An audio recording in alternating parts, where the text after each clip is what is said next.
Hello everyone, welcome back to Math Specs. My name is Stephanie and today we're going to be working on our practice set for subtracting real numbers. So let's get started. So in the first slide, we're asked to find the difference of these three examples, and I'm going to use the subtraction rule,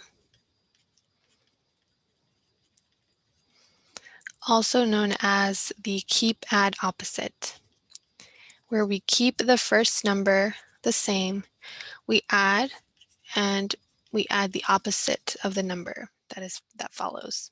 So for A, we have 4 minus 6. So I keep 4 the same. Instead of subtracting, I add, and I add the opposite of positive 6, which is negative 6.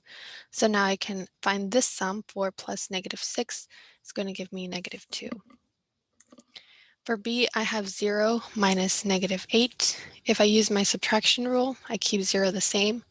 I add instead of subtract, and I add the opposite of negative 8. And what is the opposite of negative 8? It would be positive 8. So now I can easily find the sum. 0 plus 8 will be 8. Okay.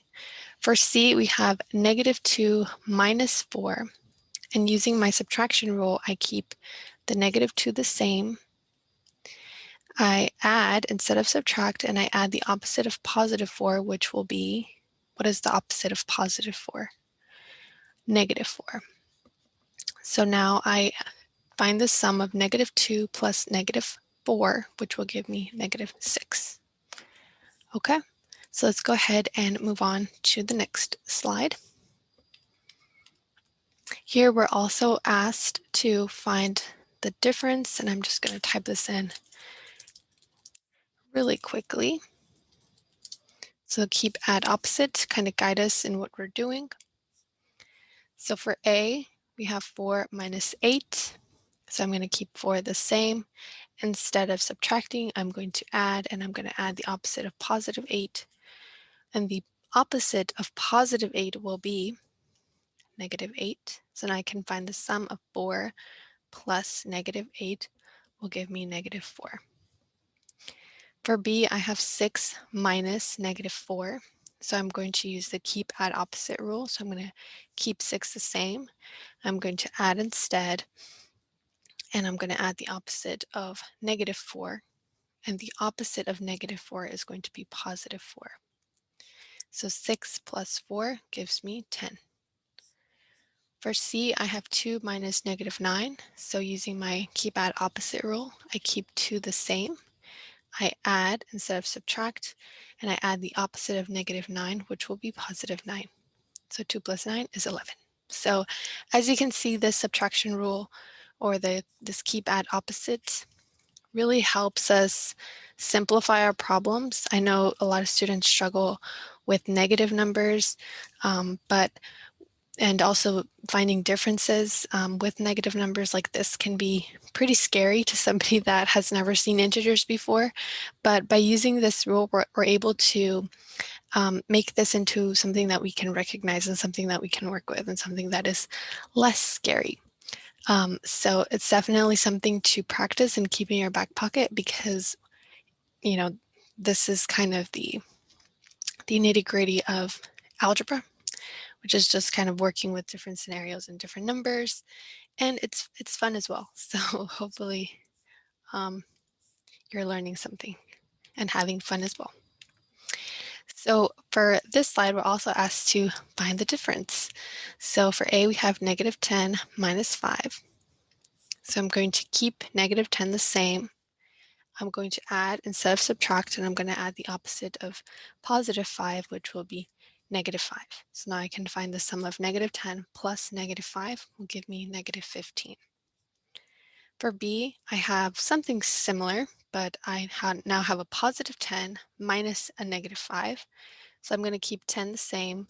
I'm going to add instead of subtract, and I'm going to add the opposite of negative 5, which will be positive 5. So 10 plus 5 will give us positive 15.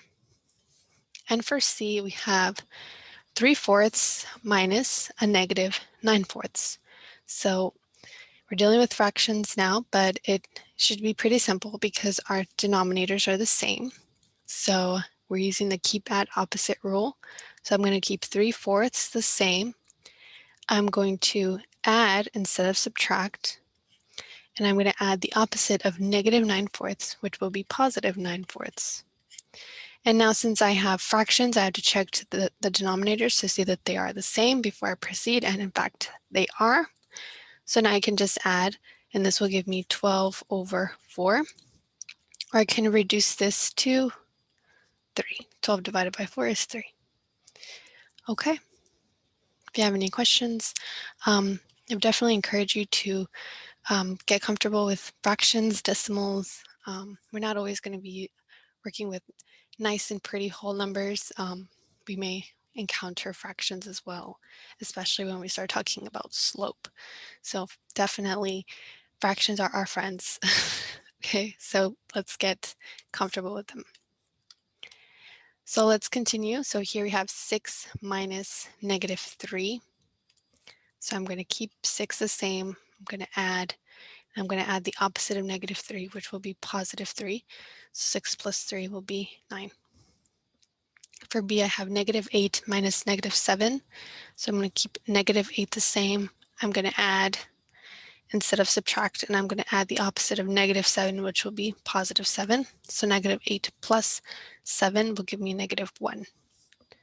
For c, I have negative 2 minus 1, so I'm going to keep the negative 2 the same. I'm going to add instead of subtract, and I'm going to add the opposite of positive 1, which will be negative 1. So negative 2 plus negative 1 will give me negative 3. Okay, so all of this we're using our subtraction rule, where we keep and add the opposite. Okay, so you can refer to the lecture where we discussed the subtraction rule, which is the previous lecture. Okay. And here we're asked to evaluate the expressions. So I'm going to, for A, we have 2 minus negative 3 minus 6. I'm going to start here on the left side. So I'm going to use my subtraction rule, keep, add, opposite. So I'm going to keep 2 the same. I'm going to add instead of subtract, and I'm going to add the opposite of negative 3, which will just be positive 3. I'm going to bring down my negative 6 just so I don't forget it. So 2 plus 3 will give me 5, and I can bring down my negative 6. Again, I keep 5 the same. I add instead of subtract, and I add the opposite of negative 6. And I don't encourage you to do it like this just because all the signs kind of get a little too close to each other.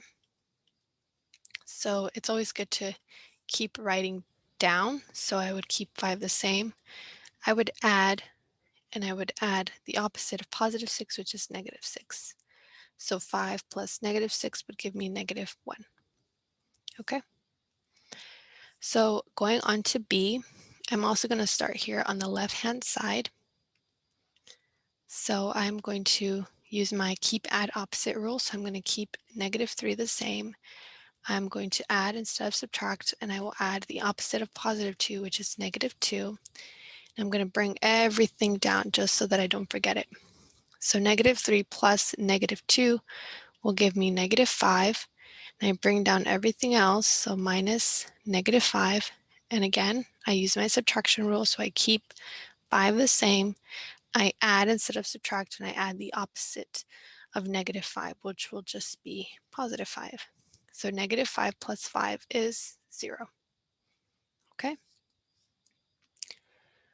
Let's go ahead and continue to the next example. Here we're asked to evaluate the expressions.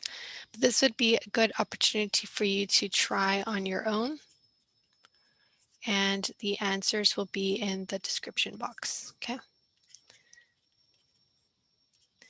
So check description for the answers. Okay. So let's go ahead and continue. And for this one, we have 4 minus negative 2 minus 6, and we're asked to evaluate the expression. So I'm going to use the keep, add, opposite rule, or the subtraction rule. So I'm going to keep 4 the same. I'm going to add instead of subtract. I'm going to add the opposite of -2, which will just be 2. I'm going to bring down the -6. So 4 plus 2 will give me 6, then minus 6. And of course, 6 minus 6 is just 0. But if you wanted to use the subtraction rule, we would add instead of subtract, and then add the opposite of +6, which would just be -6. So 6 plus -6 would just be 0. Okay. For B, we have 11 minus -1 minus 2. I'm going to start on the left-hand side here. So I'm going to keep the 11 the same, add instead of subtract, add the opposite of -1, which will just be +1, bring down my -2 just in case I forget it. So 11 plus 1 will give me 12, and I drop down my -2 or -2. In here, 12 minus 2 is 10, so we would just write 10. Okay, so hopefully that is making sense. If you have any questions, go ahead and leave them in the comments and I'll be happy to answer. And here we're asked to find the terms of the following expressions. So in order to do that, we have to turn our expressions into sums here. So how do we do that? Well, we use the keep add opposite. So we keep 12 the same. We add instead of subtract, and we add the opposite. So what is the opposite of positive 4x? It would be negative 4x. So our terms here would be the two things that are being added. So what is being added when we have 12 plus negative 4x? We're adding 12 and negative 4x. Okay. For B, we have 5c minus 2. We have a subtraction, but we need a sum to find the terms. So we would again use the keep add opposite rule. So we would keep 5c the same. We would add instead of subtract. We're going to add the opposite of positive 2, which will be negative 2.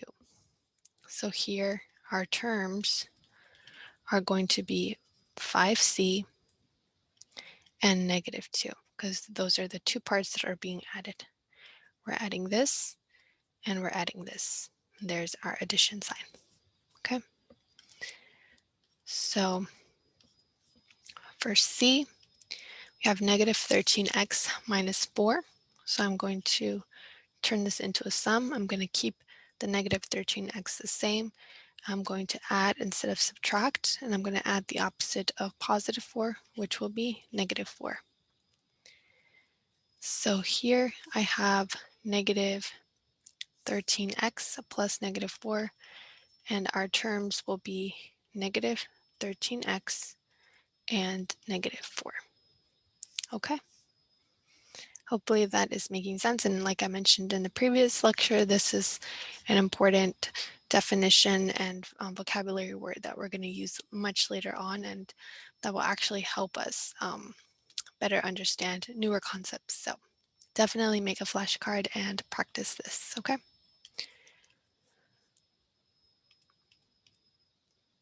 Okay, so here would be a good opportunity for you to try on your own, for you to use our previous examples as guides to how to do this. Remember, we're using the keep add opposite or the subtraction rule. So for you to get some hands-on practice for these. And of course, you can always check the description for the answers. Okay. So for this one, we're given 5 minus y. We're asked to find the terms of the expression. So I'm going to keep 5 the same. I'm going to add instead of subtract. And what would be the opposite of positive y? Would be negative y. So the terms here would be the two parts that I'm adding. So I'm adding 5 and I'm adding negative y. For b, I have negative 12 plus 4b. So I notice that I already have a sum. I don't need to use the subtraction rule to turn this into a sum because I already have one. So I can just write my terms. So I'm adding negative 12 and I'm adding 4b. So those would be my two terms, okay? For C, I have 4 minus 2x, so I have a minus, so I have to use my subtraction rule to turn this into a sum. So I would keep 4 the same, I would add instead of subtract, and I would add the opposite of positive 2x, which would be negative 2x. So our terms here would be the two parts that I'm adding. So what am I adding? I'm adding 4 and I'm adding negative 2x. So my terms would be 4 and negative 2x. Okay. So let's go ahead and continue, and hopefully you got some practice in the previous slide. So that concludes our practice set for subtraction of integers. Next time we will learn the multiplication of real numbers, and I hope that you can join me for that. Thank you so much for your time and attention. I hope you have a good rest of your day.